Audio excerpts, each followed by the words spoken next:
Arsenal through to the next round facing Crystal Palace in the Carabao Cup. A lot of the big boys are through now. Man City obviously knocked out yesterday by Tottenham. You got United have gone through. Liverpool have gone through as well. Chelsea also knocked out. So kind of rounding up to be an exciting quarterfinal in the Carabao Cup. Again, in terms of a trophy standpoint, of course you want to win what you can.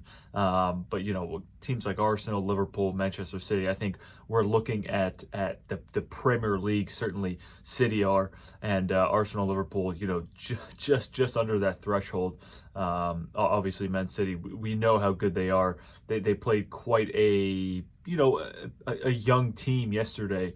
I didn't obviously watch most of that Spurs City game, but a lot of young kids out there. Obviously, Arsenal played quite a few of their kids as well. But all in all, it was quite a strong team. Saka was on the bench. No Ben White involved. Gabriel obviously not involved either.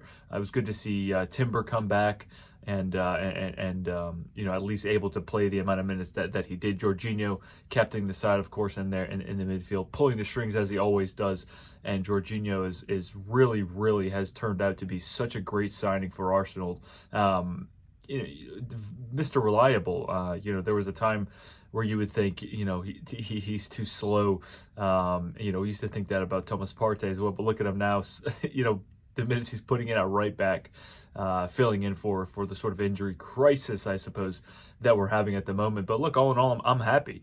Crystal Palace, obviously, that's 2 wins on the bounce for them now. They just beat Tottenham. And they knocked out Chelsea yesterday. So maybe things finally coming together there. Eddie Nketiah is going to come back to the Emirates and pay us a visit. I think it's going to be an exciting tie. When you get to this stage, these cup ties are always pretty exciting, in my opinion. So I'll be looking forward to that most certainly. But Newcastle on Saturday, massive game. Arsenal need to get back on that horse and secure 3 points, because before you know it, boy, Man City, they really start pulling away, because they very rarely drop points. And again, you can look back over the last couple of years. Liverpool losing the title by 1 point, 2 points. Arsenal lost the title last year by 2 points. And put the blame on whatever you want. At the end of the day, it's the results that come back to bite you in the ass. So important for big games like this. A Newcastle team that obviously a couple of years ago qualified for the Champions League. Last year maybe fell off just a little bit, but certainly still a massive threat in this league. Newcastle, players like Alexander Isak and Anthony Gordon will surely be up for it, as all the big players are. So I just want to touch about a couple players against against Preston yesterday. Jacob Kiwior. A lot of people saying, I've heard this many times before, that he's not good enough. You're looking at a player who is essentially third choice, center back. He's not getting in ahead of Gabriel. Clearly, Ben White is going to play center back before him if need be. So there he is. He's going to be backup for Gabriel. Obviously, he's a left-footed center back like Gabriel is. He can play left back, but again, he's probably third choice, fourth choice, maybe behind Zinchenko, who obviously we saw start yesterday. But the bigger picture is, this is a guy who starts for his international team. He starts for Poland.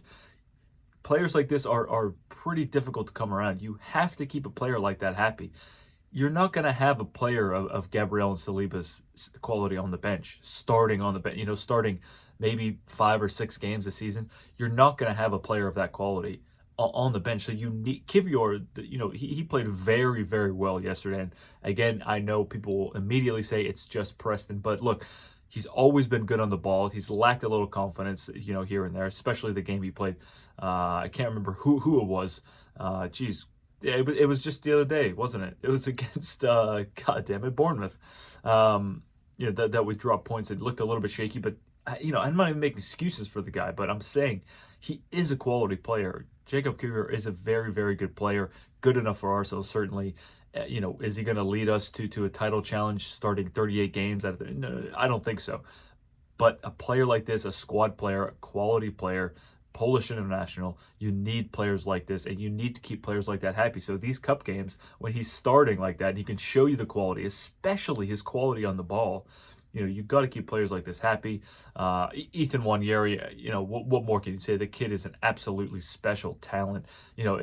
It's like watching Saka a couple of years ago come through the ranks the way he did, his first goal in the Premier League against Wolves, that first goal in the Europa League, very, very special. It's like heartwarming to see, these kids come up and live their dream and play for the club that they love. It's very, very special feeling. Ethan Nwaneri had a fantastic game yesterday. Could have had probably a couple goals, but that one goal, very, very well done from Ethan Nwaneri. Important for him to get those minutes. Lewis Skelly obviously coming on as well. Stretford in the goal. All in all, played a pretty good played a pretty strong side, like I said earlier, but, it gave these kids the opportunity to show what they have. I'm not sure when Odegaard is going to be back, maybe another couple weeks. But hey, look, in my opinion, this kid, Nwaneri, is certainly ready for the Premier League. Maybe, I'm not sure if he's going to start in the Premier League, but certainly these 10-minute cameos, he's really, really shown us what he can do. Certainly, Mikel, trust this kid with all his heart. It's undeniable at this point. I won't take all this BS about Arteta not trusting kids and not giving kids a chance. It's total bullshit. Don't buy it for a second. He loves this kid. You could see the way he was hugging Lewis Skelly when he came on the other day, when Gabriel went off, when Timber went off. Again, there's no need to reiterate that. It's set in stone. It's clear as day. So, guys, that's it for me. Thank you very much for watching. If you made it this far, I do really appreciate it. I will be in. I'll be in New York City on Saturday, so I'm not quite sure if I'll have the time to make a video. Maybe when I get back. So again, thank you very much for watching, guys. If you made it this far, and I'll see you when I see you.